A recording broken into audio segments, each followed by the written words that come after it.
चौथी पास राजा। किस किसने सुनी है ये कहानी? इस कहानी का महात्म्य है कि इस कहानी को जितनी बार सुनोगे, जितनी बार सुनाओगे, उतनी भगवान की कृपा आपके परिवार के ऊपर बरसेगी। इस कहानी का जितना प्रचार प्रसार करोगे, उतना देश की तरक्की होगी, उतना समाज की तरक्की होगी। तो जिन लोगों ने कहानी सुनी है वो भी बड़े ध्यान से दोबारा सुनना, अच्छे से सुनना और इसका खूब प्रचार प्रसार करना। ये कहानी एक राजा की है, एक चौथी पास राजा की कहानी है, एक अहंकारी राजा की कहानी है, एक भ्रष्टाचारी राजा की कहानी है। आप लोगों ने राजा और रानी की कई कहानियां सुनी होंगी।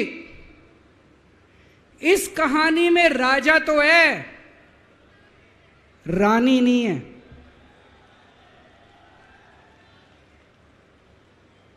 तो एक महान देश था, कई हजार साल पुराना देश। उस देश के एक गांव में एक बच्चा पैदा हुआ, बहुत गरीब घर में एक बच्चा पैदा हुआ। तो जैसे गांव के अंदर बच्चा पैदा होने पे ज्योतिषी आते हैं, ज्योतिषी आके बच्चे का भविष्य बताते हैं, ऐसे गांव का ज्योतिषी आया। उसने बच्चे की कुंडली देखी और बच्चे की मां को बोला कि माई, तेरा बेटा बड़ा होके बहुत बड़ा सम्राट बनेगा। माई को समझ नहीं आया, मैं इतनी गरीब, मेरा परिवार इतना गरीब, मेरा बेटा सम्राट कैसे बनेगा। खैर, बच्चा धीरे धीरे बड़ा होने लगा। गांव के सरकारी स्कूल में उसका एडमिशन करा दिया। उसका पढ़ने लिखने में मन नहीं लगता था। पढ़ते पढ़ते, क्लास करते करते चौथी में आके उसने नाम कटवा लिया। उसका पढ़ाई लिखाई में मन नहीं लगता था। बगल में, गांव के बगल में एक रेलवे स्टेशन था। घर में बहुत गरीबी थी। वो बच्चा वहां स्टेशन पे जाके चाय बेचने लगा।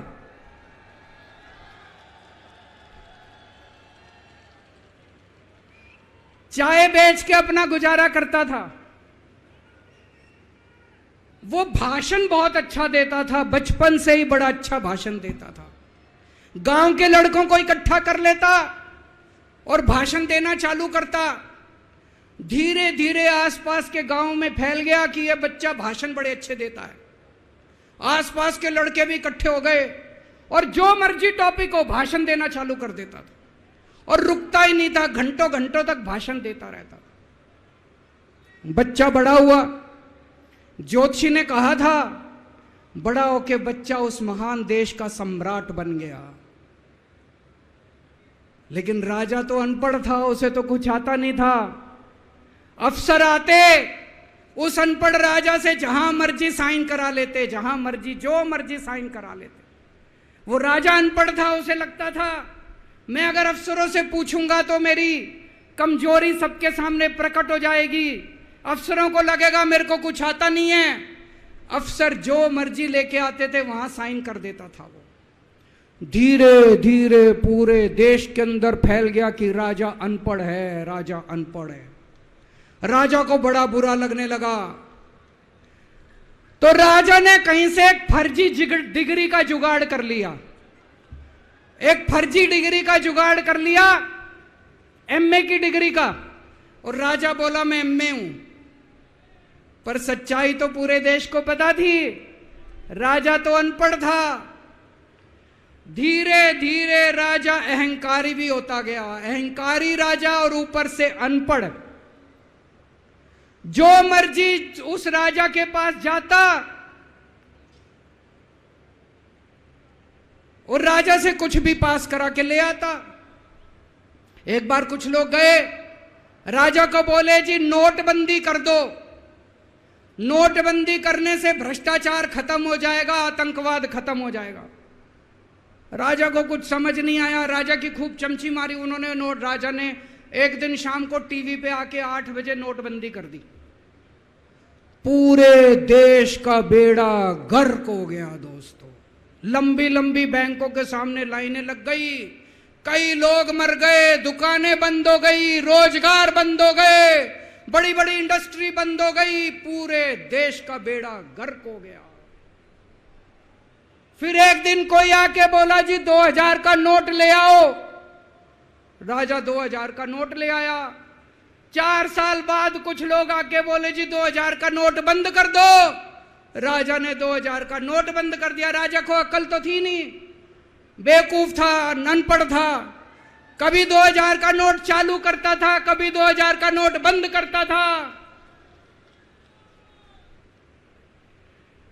एक बार कुछ लोग आके बोले जी ये किसानों के कानून बना दो, इस कानून से किसानों का भला होगा। राजा ने कानून बना दिए। पूरे देश के किसान सड़कों पे उतर आए। 750 किसान मर गए आंदोलन में, और 1 साल के बाद राजा को वो तीनों कानून वापस लेने पड़े।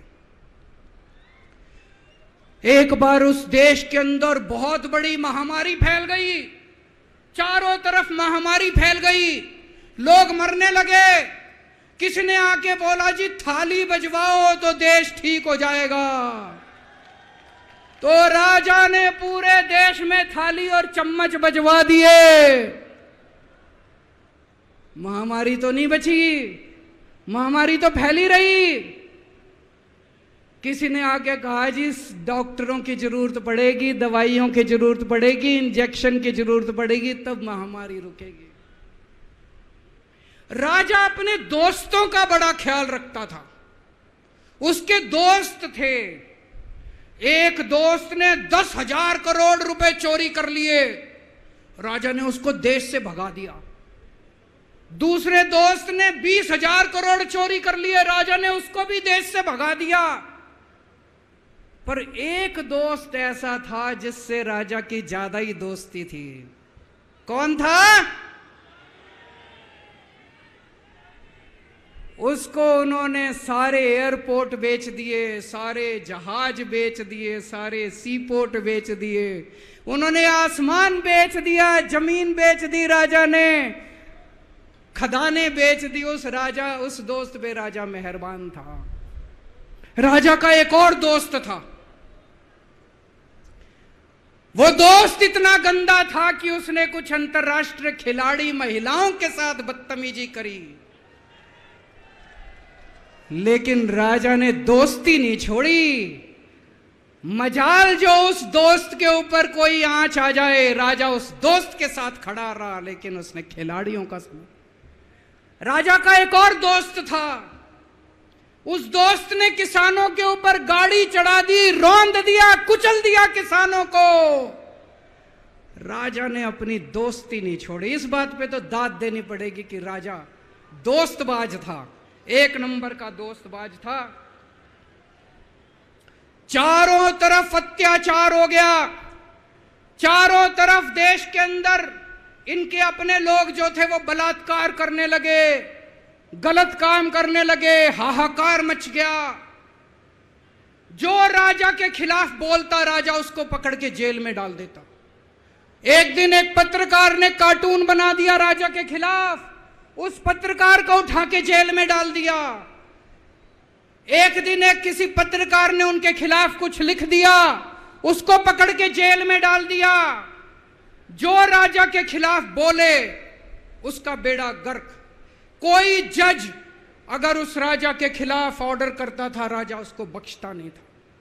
चारों तरफ अत्याचार, महंगाई, बेरोजगारी। ऊपर आसमान में देवता ये सब देख रहे थे कि पृथ्वी के ऊपर कितना घनघोर अत्याचार हो रहा है। सारे देवता इकट्ठे हुए, देवताओं ने मीटिंग करी। सारे देवता मिलकर शिवजी महाराज जी के पास गए और कहा, महाराज कुछ करो, पृथ्वी के ऊपर अन्याय हो गया, अत्याचार हो गया, चारों तरफ बलात्कार, चारों तरफ हाहाकार मचा हुआ है, जनता परेशान हो रही है।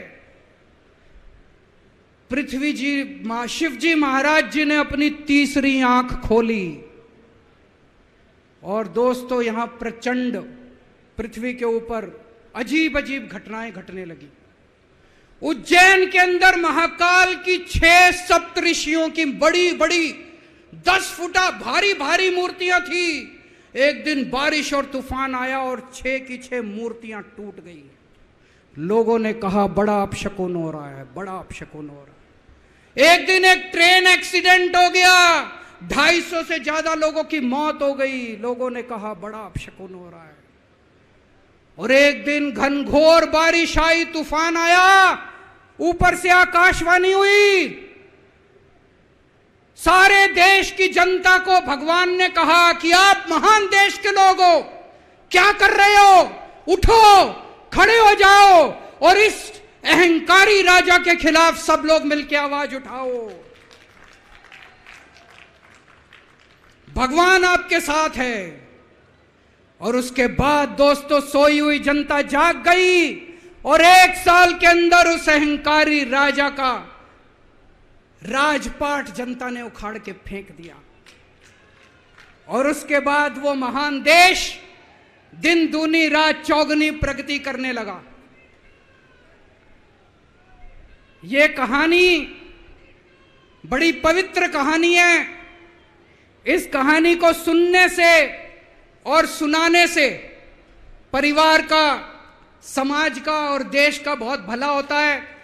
इसे ज्यादा से ज्यादा शेयर कीजिए, ज्यादा से ज्यादा लोगों तक पहुंचाइए ताकि ज्यादा से ज्यादा लोग इसे सुन सकें, इसे समझ सकें।